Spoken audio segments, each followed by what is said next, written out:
আজকের প্রধান শিরোনাম, চবিতে বৈষম্য বিরোধী ছাত্র আন্দোলনের সভায় হাতাহাতির হাঙ্গামা। এবার বিস্তারিত। চবিতে বৈষম্য বিরোধী ছাত্র আন্দোলনের সভায় হাতাহাতির হাঙ্গামা। সমন্বয়ক হাসনাত আবদুল্লাহর হস্তক্ষেপে পরিস্থিতি নিয়ন্ত্রণে আসে। চট্টগ্রাম বিশ্ববিদ্যালয়ে বৈষম্য বিরোধী ছাত্র আন্দোলনের সমন্বয়কদের মত বিনিময় সভায় দুই পক্ষের শিক্ষার্থীদের মধ্যে হাতাহাতির ঘটনা ঘটে। তবে সমন্বয়ক হাসনাত আবদুল্লাহর হস্তক্ষেপে পরিস্থিতি নিয়ন্ত্রণে আসে। রবিবার দুপুর 2টার দিকে সামাজিক বিজ্ঞান অনুষদ অডিটোরিয়ামে এ ঘটনা ঘটে। চট্টগ্রাম বিশ্ববিদ্যালয়ে বৈষম্য বিরোধী ছাত্র আন্দোলন আয়োজিত এই সভার উদ্দেশ্য ছিল সাধারণ শিক্ষার্থীদের উদ্যোগ দূর করা।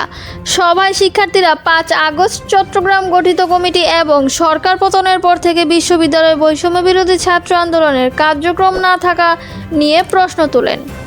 এক পর্যায়ে ইসলামিক স্টাডিজ বিভাগে স্নাতকোত্তর শ্রেণীর ছাত্র সাখাওয়াত হোসেন সমন্বয়কদের প্রতিনিধি হিসেবে বললেন, সমন্বয়কারীরা ছিলেন আমাদের আস্থা ও বিশ্বাসের জায়গা। যারা এখন আন্দোলনের নেতৃত্ব দিয়েছেন বলে দাবি করছেন, তারা একসময় শেখ হাসিনার ঘনিষ্ঠ সহযোগী ছিলেন।